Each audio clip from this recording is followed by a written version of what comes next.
Oh, what's going on, everybody? Welcome to episode 381 of FloWrestling Radio Live. I'm your host, Christian Piles, joined, not today, Willie said to the God of Death and to FRL, not today. He is en route to Akron, driving his probably beautiful blue Ford Mustang to Akron, so he can really be flossing in Northeast Ohio. To my left, Stephen Kyle Bratke. And today, the main table getting a little bit of a spruce. Yeah, looks good. With the Eagle of Freedom and the Denver Broncos helmet. Although the Eagle of Freedom is right in your face on your solo shot, but that's okay. I kind of love it. You know what? You get me and freedom. Wow. That's a twofer. Okay, so where are we going today? Great question. I think we start with Seth Gross is going to be a Badger. Did not see that coming. Totally out of left field. Who would have thought that he would go there? It was only the thing we said the moment we heard he was done for the year. We're like, okay, well, we know what's going on here. And the thing we thought was happening is happening. The only way, and just to back up in case you're not, like, if you don't know why he was able to transfer, basically, he wouldn't have been able to transfer to a third school unless he missed last year, right? So the way he was able to do it was by graduating from South Dakota State, getting the medical thing, which I don't even know yet if he has that at this point. Yeah, he hasn't said.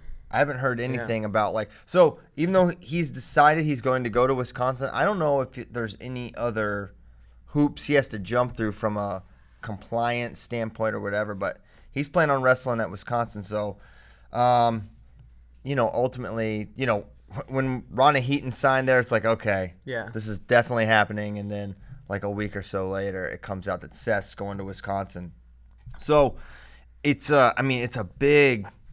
When you look at, what did Rutgers finish this year at NCAA? 10th. They were 10. They were a top 10 team, basically because of two guys. Yeah. They had two champs, right?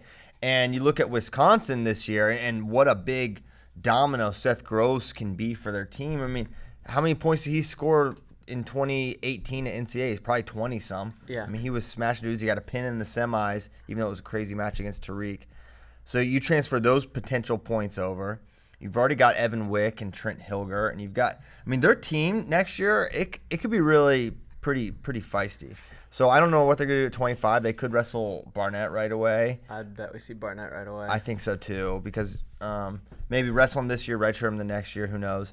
Then you've got Gross at 33, and there was a question, is he going to go 41 or 33? The plan is 33 is my understanding. He plans on wrestling at that weight. Now it's interesting. I don't know what he's going to do, because Seth talks frequently about, Olympic aspirations. Can he get down to 57? I don't know. It feels like a tough cut. Dude, he's tall. That would be. He looked big in that video they posted. He looked puffy. Yeah. That was the word that came to my mind. He looked a little puffy. Maybe not in national champion shape, but you can't win it in whatever month this is, May. So, okay, so that's their 33. 41, Tristan Moran. Cole Martin. Again for Tristan Moran? Oh, yeah, I know, right? He was cutting. He was, but at the same time, what else is he going to do? And, I guess he could go up and maybe contend with Cole Martin, but I think for their team, he fits best there. And I think maybe he got a little better about it towards the end of the year. Kind of remember, even though Tristan had been on, a college team for all those years at Oklahoma State, until you've done and I'm just making this up, but I'm assuming – until you've done the week in, week out making weight thing, until you've done that, you're not probably going to be very good at that. Yeah. And I think Tristan, we saw it against Buffalo. He had a horrible weight cut and wrestled awful, right? But then once he got it together, got it going, this guy beat your body adjusts. He beat Nick Lee in overtime. He had a solid NCAAs. I like Tristan Moran a lot. I think he's pretty freaking tough. So I think he could do well at 41. I think it definitely works best for their team, even though it probably won't be super fun. Cole Martin back, who I thought he was gone, but he's not gone. He's not. He is, in fact, back. And then Wick, Xander, always kind of a health question with him, but he's pretty tough when he's there. Garrett Model at 57. Then you've got Evan Wick. Then you've got kind of like a 74-84 log jam potentially for them between Dow, Kradiger, Bratke at 74, and then Johnny Sebastian Bratke I at 84. forgot Johnny Sebastian. Yeah. It's interesting. So, I know. I don't know about there's 74. I like all those guys. I like Dow. I like Kradiger. I think Bratke could be good at 74. It would be interesting if he kind of gets squeezed out with all these guys now. And Christensen 97, Hilger at heavyweight. Man, that's like. Well, wait, Christensen was a senior. There's another one. There's another one? Peter, I think is his name. Oh, that's right. Yeah, he's going to be a freshman. Mm-hmm. Yes. Okay.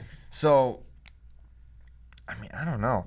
You figure three All-Americans to maybe 4 if you think Martin or Moran could do it. And then I think they could get a lot of guys to the tournament. It could be a really dangerous dual team and a really feisty tournament team with that many Absolutely. high potential point scorers. So Big Ten getting tougher. Big Ten 133 again insane. Is going to be absolutely out of control. So think about it. Soriano's back. Yep. We lose Lezak, unfortunately. Micic, a lot of speculation about a red shirt, Olympic red shirt, which would be his second Olympic red shirt. How many Olympic teams is he going to make? He's got to be the only guy to do that if he does. I think so. Yeah, I think so. And he's trying to make he'll definitely be the first person to try to make two Olympic teams for two different countries in using two different Olympic red shirts. That's definitely a record for Stephon, if nothing else. So if he does that, and I wonder with Michigan, just does that set into motion a whole bunch of red shirts? Do you redshirt Mason? Do you redshirt Amin? Amin? Has he not taken one? I don't think so. I think he wrestled. Really? I really thought he was a redshirt freshman, whatever that was, 2017. But I could be wrong. So if he was a true freshman, when he got third or fourth, that would be really impressive. Oh, no, he redshirted. Yeah, so I think you'd have to wrestle him. He'll be a senior. He's really stinking good. But the youngest Amin's coming in, right?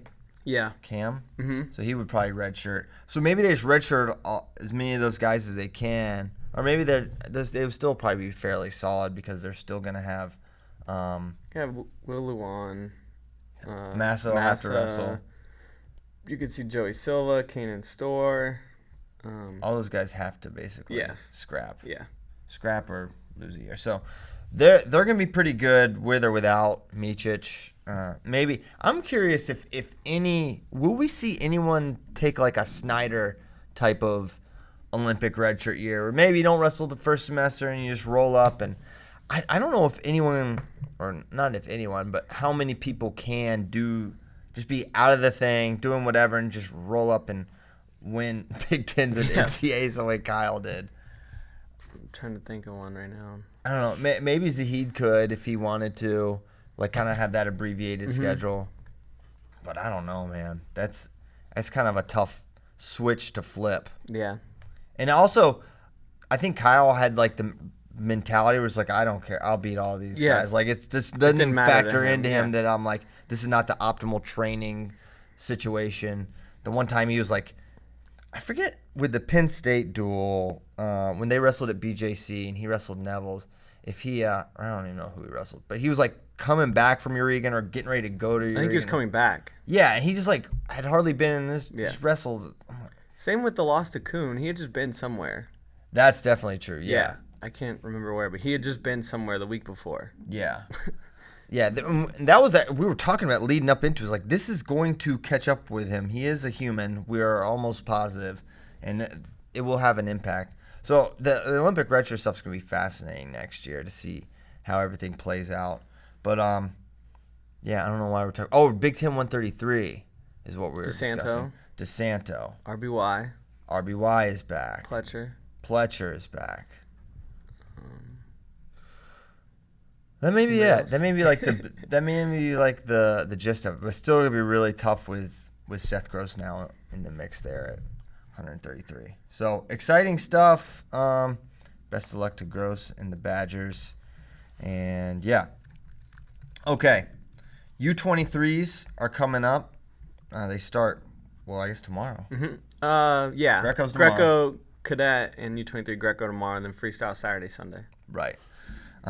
Missing one of my favorite things. The seating meeting for U23 is always really fun, but I don't get to go this year. I'm going to Grappling Worlds tomorrow in Long Beach, California. So That'll be nice. Though. yeah, I guess I've never been. We'll see if I actually get to see the beach or if I just am in an arena all day for 3 days. Either way, no complaints here. I'm excited. So U23s, a little different field. There's a ton of competitors. It's not as like I'm not sure why. If maybe it's because so many of these guys are like trying to make senior world teams or like not trying to ramp back up. So it's not the most high end guys, but there's a ton of really good weights. I don't know if you want to go kind of weight by weight here. 57 kilograms. Some of the names that stand out to you, Steve and Kyle.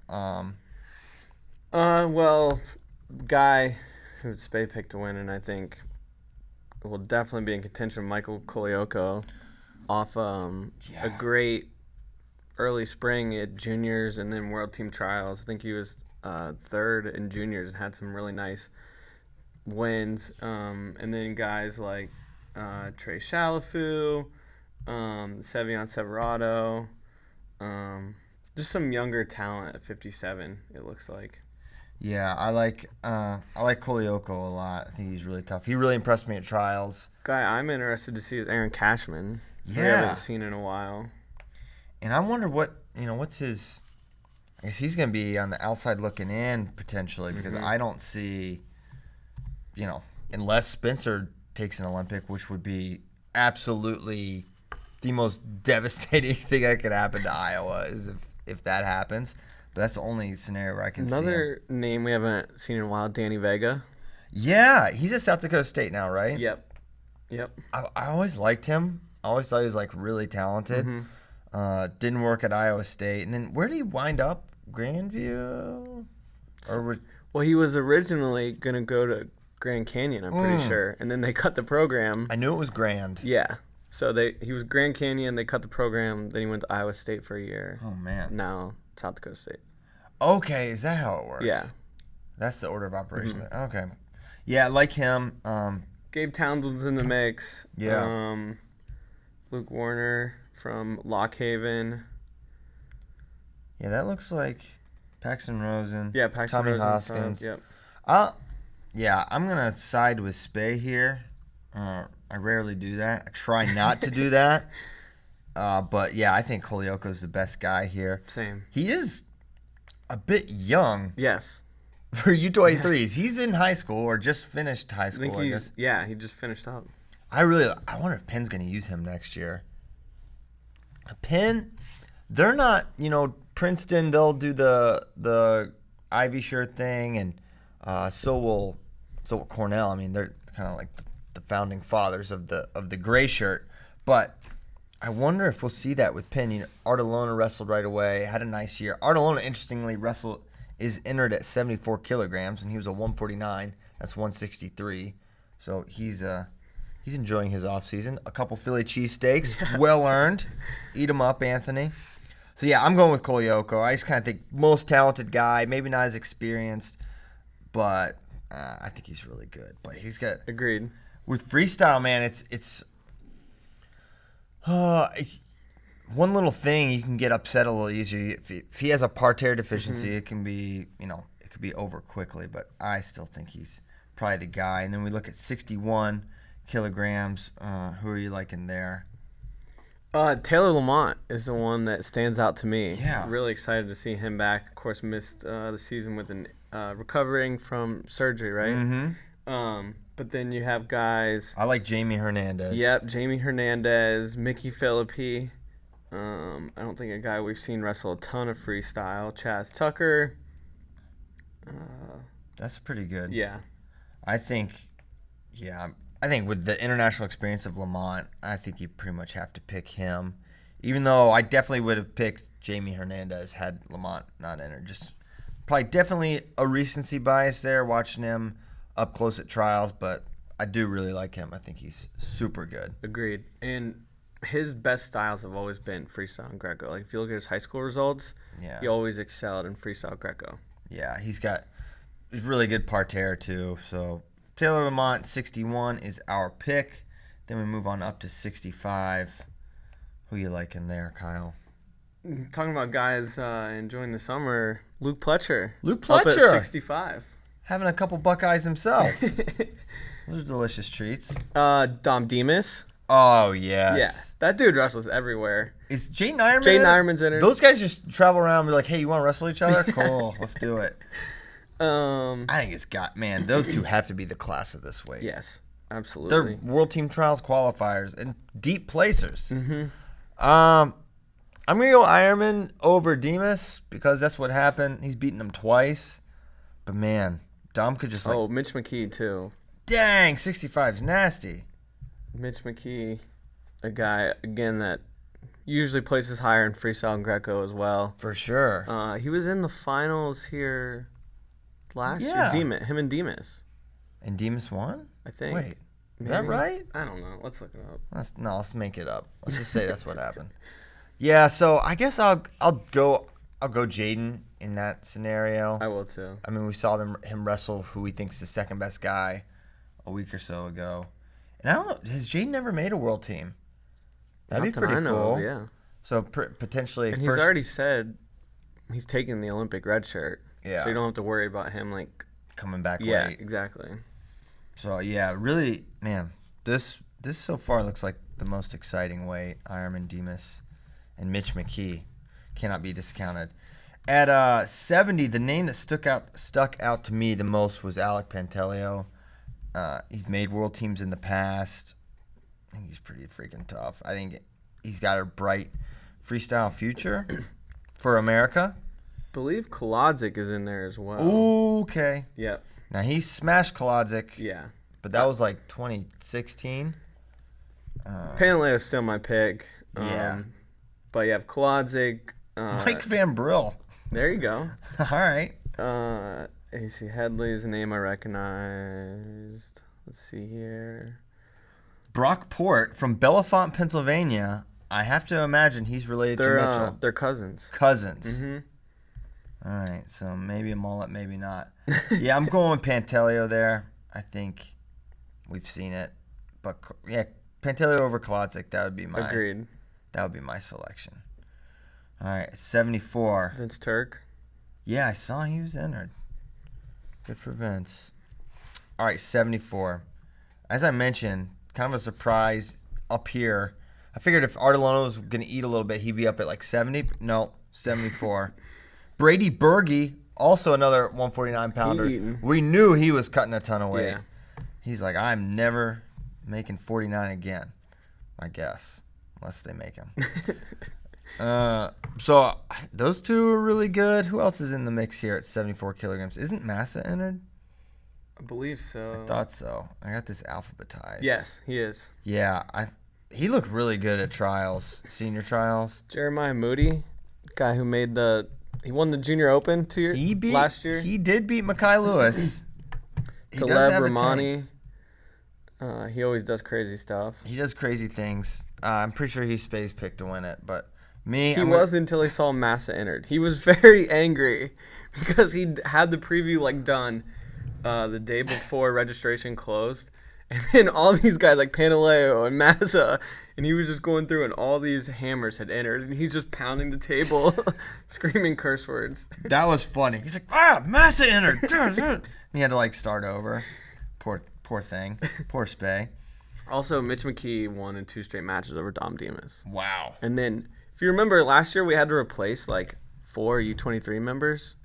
Yeah. Guys that made the team because they were just like, you know what, we don't want to do this. So. At 97, who'd we end up sending? Christian Brunner. That's right. And he was 3rd. But the worst one, I think, was 65. We sent Colton McChrystal, who was 4th. Because the first, McKee and Demas were both nah. And then whoever's 3rd was nah. I wonder if that's what Cassiope's going to do. Vito said nah. He beat RBY. That's right. Who'd we send at that weight? Not RBY? No, I don't know. Dang. Okay. Interesting. So, 74, we're going Massa. We're united there. Yeah, united in Massa. So, Michigan could have a couple guys on the team here. 79. How you feeling? Where you at and what you Look hauling? at 79.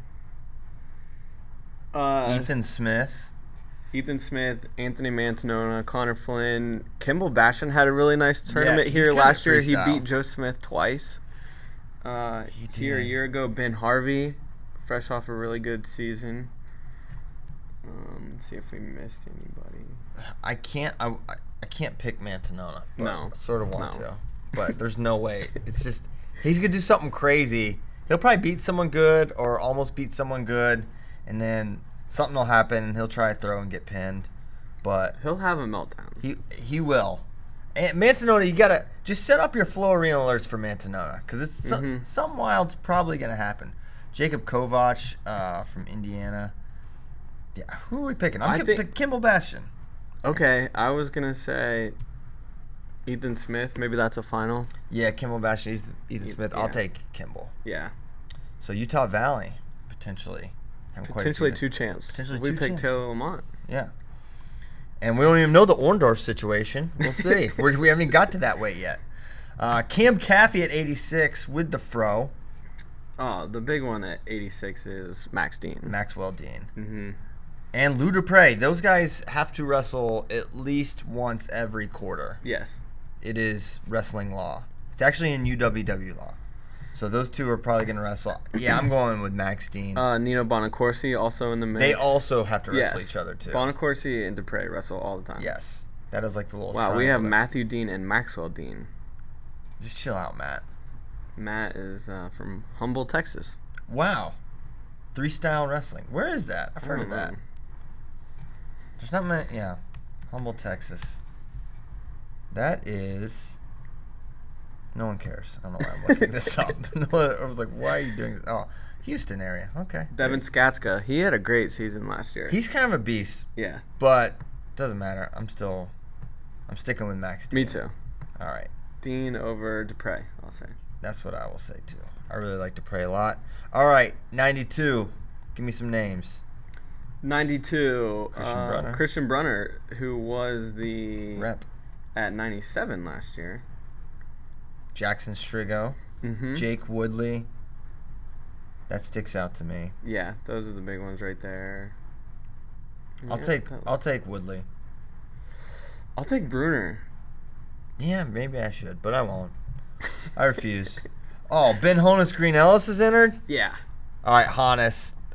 There's really nothing to discuss. No, it's Honus. He's definitely the GOAT. Like, I mean, it's in the U.S. Open Finals. U.S. Open Finals. Don't sleep on. I just wanted to give a random name. Chase Singletary. Oh. I don't know. Down at 97. What do you make of that? He's not that big. Yeah. And that he'll eventually go down. Now, there was some speculation that, like, it was just Twitter speculation, but, like, could they wrestle Kirk Fleet Twitter fingers. right away? I don't think that makes sense. First of all, I know we all think Kirk Fleet is awesome, and I definitely do too, and think his, like, upside is insane, and he could potentially be a guy that one day maybe is contending with Gable to make world teams and stuff. But I still think between one, like, just health issues, and two, I think he's still got a long way to go in terms of, like, reaching his full potential. I think it makes sense to give him a year in there to redshirt. He may be more ready than I realize. One, I'm making this distinction based a lot on not seeing him wrestle folk style much. I've seen him wrestle Gable Stevenson in folk style, and it was a really close match.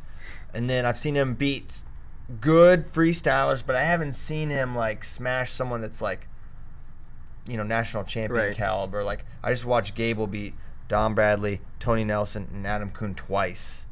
So I'm not sure he's quite there on that level yet, though. Given the heavyweight makeup, he can maybe place. I just don't know if this is the year for Ohio State to make the push, because do they have any big seniors coming off other than Colin Moore? I don't think so. Is Pletcher? Oh, Pletcher might be a senior. Yeah. Pletcher's Pletcher would be a senior. senior. Oh, that went fast. Yeah. Holy cow. Yeah, maybe they do Holy make a push. buckets. I don't know. Holy buckets. All right, we did 97. One more weight. Cassiopei's entered. I will pick him. But I think Yusuf Hamida could be a problem. And then the aforementioned Daniel Gregory Kerfleet. Man. This is a good This is weight. actually a good weight. Yeah. A lot of times, this weight is not that good here. Jordan Wood. What do you make of Jordan Wood? Where is he in that? He's a top 4-ish guy here at this weight. Okay. He's a good freestyler. He's made world teams before. Pretty sure he's like cadet bronze at one point. I think cadet silver. Silver. And there is an Orndorff involved, Tate. See? So, potential third for Utah Valley. AJ Neville's. Who did Spay pick? Spay picked Tamita. He loves, oh boy. He's a Maryland grad. He's a Maryland guy. Of course he picked him. Man. I kind of do like Hamida a lot. I'm going to pick Hamida over Cassiope. Did he beat Dom? I think he beat Dom Bradley at the trials. Did he? I kind of think he did. They at least definitely almost got in a fight. Which weren't they the two that truck stick Spay? That could be. I'm pretty sure they were the two that truck stick Spay, and they made this awful noise. We got to look that up. Yeah. Right now. Yeah. But then I think they may have wrestled twice. So Don Bradley teched him on the front side to get to Gable, and then let's see if they hit on the back side. It would have been like for third.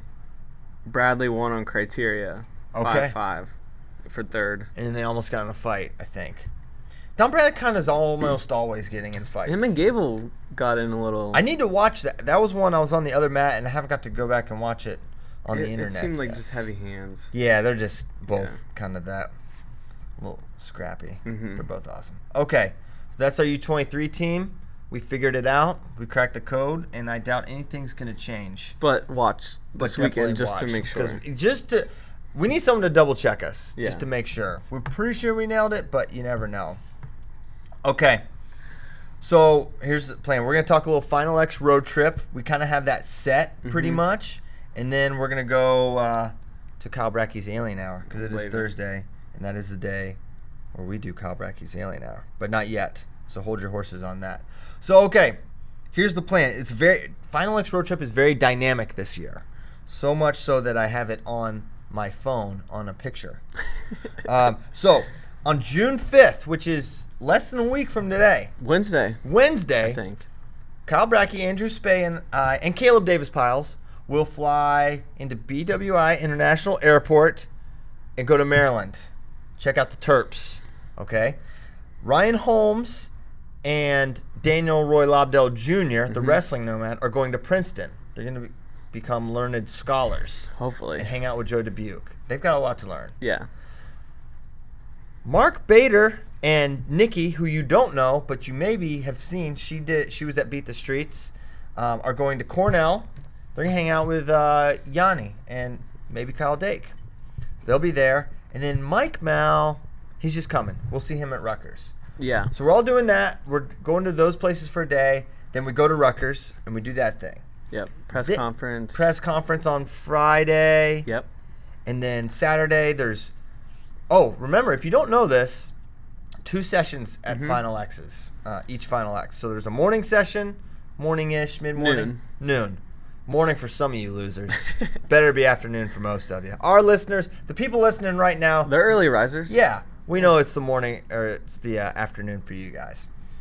So they do the wrestling. They do the weigh-ins, live weigh-ins. Yep. So you'll get to see. Make sure everyone's on weight. Do a little face-off. Wrestle. Those weights that are in the morning will be completed that morning. I know there were a few questions like if it went 3, will that be in the afternoon? No, it will not. It will be completed that morning. And then in between, if you are there or you just want to go and meet up for this, they're going to have a brew fest, it's called. Ooh. I know Jessica. At Rutgers? Yeah. Jessica, the lady who handles all our events, is working on finalizing the details for that. So when we get that, we'll let you know. But there'll be like a little party get-together that we'll have stuff at, and you'll be able to talk to some of us there.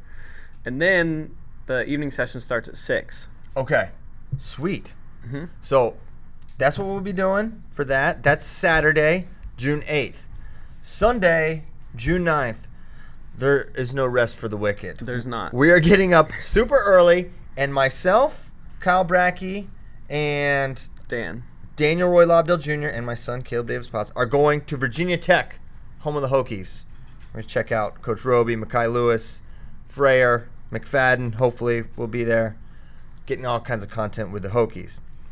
Mike Mal is going to L40 country to do something with Dylan Palacio. So that'll be interesting. We'll see what happens there. And then who? Then who else is going? Oh, Holmes and Spey are going to George Mason. Yeah. And then UVA. Mm-hmm. And then after that, we're all converging in Columbus, Ohio, the land of the Buckeyes. We're going to see the greatest wrestling facility in the world of all time. Will Tom Ryan actually be sleeping there? Does he sleep there? These are the questions I need to figure out. And I'm hoping the answer is yes. Yeah. And I'm pretty sure, I'm hoping for some great Tom Ryan loves this facility more than life itself stories. Because this man loves this building. So then we're going there. We should do a skit about that. We should do a skit about how much he loves it. Mm-hmm. Then long road trip after this. We're going from Ohio State to Iowa, not the university. No Hawkeyes this year. We went there last year. This year, we're going to check out UNI. So myself, Bratke, and Holmes are going to Iowa State. Yeah. Mike, Dan, and someone else are going to UNI. And that someone else is Spey. Yeah. His name is Andrew Spey. Then we go to Lincoln. So long trip, a lot of stuff going on. And then Lincoln's the same kind of schedule as Rutgers, except I don't know, Brewfest or there were rumors of crawfish? Yes. So we did this at the rail yard before last year. We gave out free drink tickets, and then you could watch the weigh-ins live there. So between sessions, go back to the rail yard. We're going to have drink tickets again, and there will be crawfish. Oh, wow. Yeah. Now, I have to be honest, I had never done a crawfish boil until I moved here. And I tell you what, those little suckers are tasty. Yeah. You have to eat about 70 to 75 to get full. So it's kind of a workout. There's a lot of dismembering of the crawfish. But at the end, it's worth the payoff. Yeah. Apparently, Jessica's a big fan of crawfish, and she made this happen. Wow. Okay, good. That's why we only hire the best here at Flow. And they have great taste. So that is exciting. That is the trip. Little ticket update. Rutgers tickets are almost sold out. Yep. Almost sold out. We should just have everything at Rutgers, everything in New Jersey. You guys are obsessed. You're outselling State College, Pennsylvania by a long shot. Lincoln is coming strong, but Jordan Burroughs, rally the troops. That's right. Get those people. But Lincoln was the most attended Final X last year. Mm-hmm. So I'm confident. There was a big walk-up crowd in Lincoln last year. Yeah, a lot of walk-ups. So we'll have that. Excited for that. And with that, is it time? It's time for Kyle Bratke's Alien Hour. All right, I want to start with an update. I don't know if you saw this on Twitter. No. But remember the Pope-Lick monster? The one with the railroad tracks? Yes. It would lure you? Yes. Yeah. It got another body. Because 2 girls went out there looking for this thing. They didn't listen to FRL, did they? No, obviously not. And one of them died. Got it. Looking for this. Stop, people. Stop looking for the Pope-Lick monster because it will find you. It will kill you. It's straight Liam Neeson. Yeah, taken. if you want to go, I believe it's Pope-Lick National Park, but if you want to go out there in the park, that's fine. Do not go on the railroad tracks. I tried to tell you, he lures you out there, and then you can't hear it coming. You can't hear the train coming. It numbs your senses. Yes. This is, I think, the 4th body. So what's actual dead person. Do we need to update the KBDR on this one? It is. A couple people were asking. It's off the charts now. Off the charts. If you are getting current bodies post warning, you're a 10. You're a 10 on the KBDR. The Oklahoma octopus. It had some bodies, but it hasn't had any in years. Yes. It's maybe in hibernation. Right. Now, the Pope-Lick monster is still out in the streets taking people from us. Getting bodies. And severely injuring the other girl that was there. So man, you're pretty lucky if you only get severely injured by a train. I don't know if maybe she just bailed off the side or something. Jumped off a cliff or something. Yeah.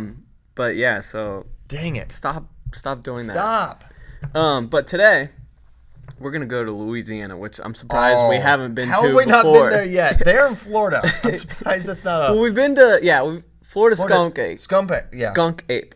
Now, this one is a little similar to Skunk Ape, as it's kind of like a Bigfoot-type creature, but there are differences. This is the Honey Island Swamp Monster. Honey Island? Sounds sweet. In, the Slidell, Louisiana area. Which, if you're a big Live PD fan like myself, they're in Slidell, Louisiana. Sometimes. Oh, okay. But so this monster was first seen in 1974. Got it. By just a guy. They were out duck hunting, a couple of them, and they found like all these like just huge pile of boars that were just like destroyed, and they're like, "What in the world did They this?" thought it like, was wildlings. yeah, they were just like, I mean, no human did this, Right. because it was just completely destroyed, and so they just like, all right, that's weird, but we're gonna keep moving. So they keep on moving, and then they come across this creature. It's about 7 feet tall, a couple 100 pounds, and it's got kind of the hairy, like long fur of a Bigfoot, but like a Bigfoot's face. Like you can see the face. Mm-hmm. This kind of had like the hair, like kind of like an emo kid, Nice. or something like wow. Like down over. Maybe he's going through some maybe stuff. Skateboarder type, yeah, with it all over his face. Does this circle back to Avril Lavigne? It could. It very well could connect. And then the hands, instead of being like with Bigfoot's like just human fingers, it was like claws, and then I don't like that. And then the feet, it's 3 webbed feet. So instead of a foot like Bigfoot, it was 3 like webbed, like and then platypus. it came to it like a talon, yeah. But there was a talon on it, and this guy, what's his name? Harlan Ford. Okay, so he was the first person to see this, and he was out with Billy Mills. But Harlan Ford, like, this became his life because he was like, what in the hell is this thing? Like, I have to figure it out. And so it's kind of like the skunk ape has, like, forget the guy's name, but he's, like, pretty much devoted his life to it and has, like, the website, and he's been on a bunch of shows and stuff. Well, the granddaughter of Harlan Ford, Donna Holyfield, has gone all in on this. Or Dana, not Donna. Dana Holyfield has gone all in on this. And she's got a website. She's wrote a book, Encounters with the Honey Island Swamp Monster. It's just stories of people talking about seeing this creature. Now, as far as we know, no attacks.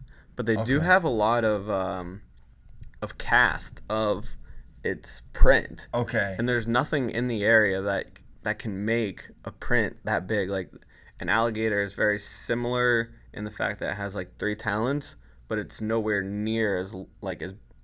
Yeah, alligators have little Exactly, feet. Yeah. And this is like a normal sized foot just with 3 talons. Wow. I really want to see one of those cast imprints of the Honey Island Swamp. Honey Island Swamp Monster. Man. In Louisiana. So yeah. Maybe it's combined to the swamp. I would totally believe that there's something in the swamps. Yeah, swamps should make some sort of, I don't know. If it came from primordial ooze, it would seem like from the swamps. Yeah. Some weird stuff can be happening. But this one, the Oklahoma octopus was on this show too, but Animal Planet's Lost Tapes, there was an episode about the Honey Island Swamp Monster. So that's pretty cool. So if you want to check that out. Further legitimizes I'm sure, absolutely. Its existence. I'm sure that's on YouTube, but there's just been reported sightings since that first one in 1973. But like I said, other than wildlife disappearing, and there are rumors of like children in the area going missing, but there's nothing to like actually correlate it with the. I saw True Detective season Honey 1. Islands. Hope I wasn't involved with that. Oh man, yeah. That was in Louisiana. Louisiana just seems like a wild place where you can like do anything. It really get does away seem with kind it. of wild. Yeah. I don't know if I've ever actually been. Never been to Louisiana. Maybe one day. All right, so you need to assign a KBDR, which is Kyle Bratke's danger rating. How dangerous this thing is. I'm gonna go with only like a 4 because of all the encounters it had. It's kind of like Bigfoot, where it's like I don't want to mess with you. You know, like I was seeing. Okay, I'm gonna get out of here now. Yeah, it's kind of like a 4 on potential. Like based on its like height, weight, it's kind of like had a good NFL combine. Exactly. Or it's like Anthony Mantanona, where you know it could probably do some damage, but you're still kind of waiting for it to hit its prime. And like when a lot of people see this thing too, like they take off too. Yeah. Like they're like, oh, I'm out of here. So a little skittish. Yes. Very similar to the Bigfoot. Yep. Okay. All right, we learned a lot. That's the Honey Island skunk ape in Swamp Monster. Swamp Monster. Daggone it. I'm breeding these things together. All right. Now with that, great alien hour. It's time for questions from friends. We have friends. They have questions, and here we go. Cool question. So we're doing these block parties. Did one yesterday for Kyle Snyder. Hope you guys watched it. Many of you did. It was really cool. And someone asked Ronnie Winterton, can we get some Logie Bear and T-Ram, Logan Siebert, Tony Ramos, block parties to celebrate some great careers? Yes, that is definitely in the works, in the plans to do those. So for sure, we had already discussed those two. And definitely plan on doing those at some point. Someone brought this up as like a possible Flow film idea, that they were like, rivals, and then they retire in the same year. Well, I don't think it's like a Flow film. It's pretty cool. Like that they had this like heated rivalry, and then they both had international success, and then retire in the same year. Yeah. No, that would be cool. Is Taylor the only world champ who will be missing Final X? Yeah, to my knowledge, he is, other than Helen, who is a world champ, but is just not competing this year. Okay. Those are the most recent ones here. If Zahid goes up to 84, who does it help more, Iowa or Penn State, from a team title aspect? Interesting question. I want to say just like off the top of my head that it helps Penn State more because Mark Hall. But then I think about Michael Kimmer, and I'm like, there's no way Michael Kimmer can beat Zahid Valencia, in my opinion. Like, I think that is just a terrible matchup. But I think Michael Kimmer could give Mark Hall some problems. You think? You don't? I don't. Really? Yeah. I don't know, man. I don't see how he takes him down. Yeah. And I can see like because Kimmer fires off a lot of shots. He could. And I could see that he working. He could totally get schooled. Yeah, I could see that not working out well. I don't know. I mean, man. He never got schooled by Nolf. Like he did. I think he got majored like once or twice maybe, but it was like an 8-point major. It wasn't like a. Yeah, I could be crazy, and he hasn't wrestled in a year. All right, scratch that. I mean, I'm not saying he's gonna get like cradled up and pinned. I don't think it's a good matchup for him. Yeah, I don't know. Just watching. Maybe I'm just like overreacting to Mark's freestyle and just thinking more about what Nomad says about just him being really defensive and just not like having that go-to leg attack really. Yeah. But it doesn't really matter. He doesn't lose to anyone else. Yeah. He hasn't lost to anyone but Zahid really in a long time. Okay. I think if Zahid moves up, it's Mark's weight. Mark wins the title. Yeah, I'll say that too. So he'll have bookends. That'll be kind of cool for Mark. 4-time finalist. And then, at 84, we don't really know what Penn State's going to do at 84. Like, Shakur maybe will get an Olympic not Olympic, medical year. When are we going to hear about those? I don't know. Because, supposedly Kasser got a couple. Yeah, he got a couple. He's like 2 for 1. So I don't know. And then Iowa's going to have Cash Wilkie, I guess, and we're not putting him in the title conversation certainly. So I don't know. I don't know who it helps more. I guess Penn State. I would say Penn State just because that allows Mark Hall to win a national title. Yes. Who will have a harder time defending their title, asks Brock Desert. Suriano or Mackay? So basically this is a Vincenzo Joseph, Alex Marinelli versus Seth Gross question. I'm going to say Suriano because just seeing how close he and Dayton are right now, they're basically literally the same. And then throwing in Seth Gross, who I think beats those guys probably, even though last year coming into the season I picked Suriano over Gross, and maybe I'll do that again this year. I'm still going to say it's Gross or Suriano will have a harder time, but I'm not entirely sure. Yeah, that one's... I kind of want to say Mackay because I think you're right. I feel like there are 3 or 4 guys that can beat Mackay. Mm-hmm. And maybe having felt him once can help them. I know Marinelli's wrestled him before, but, I mean, that was a 1-1 match with 30 seconds to go. Yeah. And then I think a guy like Evan Witt can, and I think Vincenzo can, obviously. Yeah. So I'll say Mackay. I think maybe Mackay's the answer because we saw him have a slightly less consistent year last year, but he was a freshman. I mean, Vincenzo had the Keaton subject loss, and now, Mackay's Keaton subject is going to be Connor Flan, but I don't know. That's so tough. I mean, I think you're right to say that because there's more guys. And at the same time, Suriano lost to Fix and DeSanto and Micic. And I think, we saw what a healthy Seth Gross does to Micic. Yes. So. All right. Maybe it is Suriano, or maybe it is. Yeah. See, that's a really, really great question. That is. From 3 Count No Biscuit. I don't know. All I know is it's going to be tough for both those guys to defend. Okay. Will Chinzo be a 0-time Big Ten champ? Probably not. But maybe, definitely. He should do that. That'd be funny. If he just doesn't win Big 4-time Tens. NCAA finals, 0-time Big Ten champ. Did Jaggers never won Big Tens, I don't think. And he was a 2-time champ. Yeah. But like 41 was so stupid at Big Tens like every year. Like Kellen Russell. And now Kellen Russell, 4-time Big Ten champ, which is also insane. Big Ten's it's nuts. Oh, whoops, I'm not gonna read that one. We should. I like the. Can we make Read the it. man dog thing?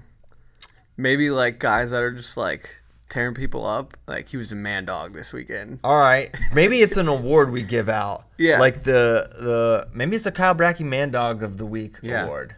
I like that because there was Dog Man. Yeah, but remember the guy messed it up in the hashtag. He said when he was man dog? Yeah, he said man dog. So it'd be funny if we said man dog of the week. All right, we're gonna turn that mistake into an award. Yeah. The Man Dog of the Week. You're gonna have so many segments named after you, Bratke. This is gonna be really cool.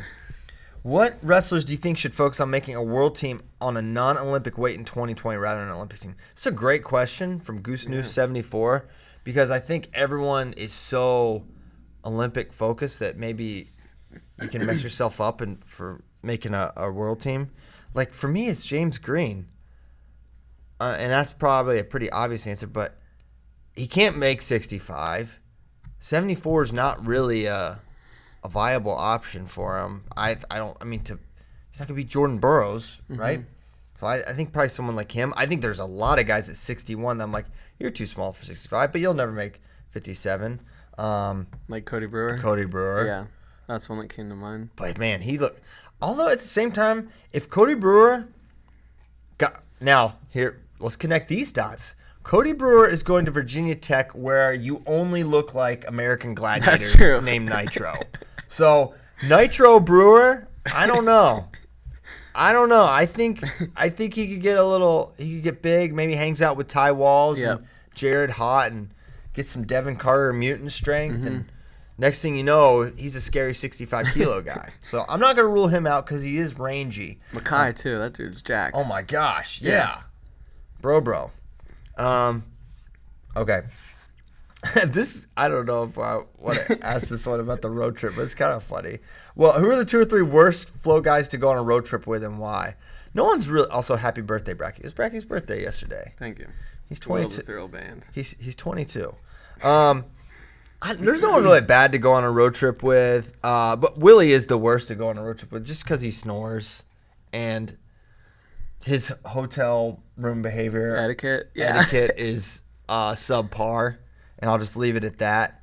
So the answer is Willie, and there's really no one else that's really that bad that I'm thinking of to travel. Sion, I do not enjoy staying with Sion. I'm trying to think of like funny things that people do, like Nomad immediately pours out his suitcase on his bed. Yep. I don't understand it. Spay's not the best navigator. Oh my gosh. Andrew Spay I don't. He was very angry. It upsets him. So I want to be. He's the man, but you just might want to have the GPS, a backup GPS handy, because he just sometimes can struggle a little bit with it. And I'll leave it at that. But no one else is really that tough to. Those things aren't hard to deal with. Yeah, those are pretty easy to deal with. It's actually funny stuff. For how much we travel together, there's very little bickering or. Bader sometimes is really extremely loud at night when you're like trying to wind down. He's just so fired up all the time, but that's not really a bad thing. Yeah, so we get along well. It's fun traveling with each other. Holmes is too jacked. He has to sleep like 12 hours for his biceps to recover just from walking. So that makes him, he's easy. Holmes is very neat and clean and quiet, so he's an easy guy. That's what I look for in a roommate. Other people look for maybe a little more excitement. How do you think the country will react if someone like Jordan Burroughs loses to Imar at Final X? Will people doubt we have the best team in that scenario? Yes. I guess they will, but at the same time, what do you do? I mean, everything has been slanted so that Jordan Burroughs can make this team. If you can't beat Aymar 2 out of 3. I feel like it will be like when Molinaro made the team. Yeah. In 2016 again. Yeah, I think. Except I don't think it would be coming from Jordan's camp though. No. Like there were people in it. It was like process stuff with Molinaro. Like we choose our team the wrong way. Right. But if he did it, yeah, I don't know. I feel like people would be like, wait, why did Jordan even have to like do this? Yeah, what if it becomes you shouldn't even have to wrestle for the? At that point, basically we're saying if you win a world medal, you're just on the team next year. We talked about that one time with Snyder because the one year Russia didn't make Sadulayev do anything. Oh, that's true. Yeah. Yeah. Oh. Different strokes. That's not how we do No. it. Here in the United States. I'm glad we don't do it. Like yeah. Here in America, Russia, you have to actually make the team. And I don't think that'll happen either. But it would be. I'd be so curious to see the response. Like, what if Gadsden beat Snyder? Like, just something unthinkable. Mm-hmm. Like, oh, what? But you never know. When citing the advantage, this is Mo Pierre 3. When citing the advantage of sitting out, do people forget that the defending medalist in the trials isn't actually a good statistic, considering the defending world medalist is always really good at wrestling and therefore generally more likely to win the match anyway? That is very true. It's like everyone's like, it's such an advantage. Look at the stats. It's like the advantage is that they're better. That's why they make the team continually. It's not necessarily just because that's why they're sitting out. It's because they earn the right. And if you look at this, I would like to see the sit-out statistics for the non-medalists. That's like when Tony Ramos won the Open and then lost a 2 out of 3 to Dayton. And then also, that may have happened in 17 with Gilman. Because it did. Yeah, it did. Because Gilman won the last chance and Ramos sat out all day. The ball got rolling, just like Thomas said. So I think, Mo Pierre, you're exactly right. Why does it appear Snyder is dropping down the USA Power Rankings? Are we forgetting he's Captain America? He capitalized all those words. One loss to Sadulayev recently, and all of a sudden, one-time champs like Cox, Taylor, Dakin are admired more among the fans. Well, fans, you can't control who people like are drawn to more. I don't know about all that, but it's not just one loss to Sadulayev. He lost at 0-1 at the Uregan. Yeah, 0-1 at Uregan. So that's a thing. Now, Kyle Dake hasn't wrestled this year, so that's one thing. But I don't think he's really dropping that much. I just think we have like 4 or 5 extremely elite talents, and when you're losing recently, that kind of sticks. And David Taylor hasn't lost since 2017, June 2017. So that's probably why. And Kyle Dake didn't give up a point at Worlds. Right. So it was just like 2 incredible performances coupled with a couple losses. And he put Jaden Cox in here, but Jaden's like, we had a segment about him, about how he's the most underrated guy and the one we don't talk about enough.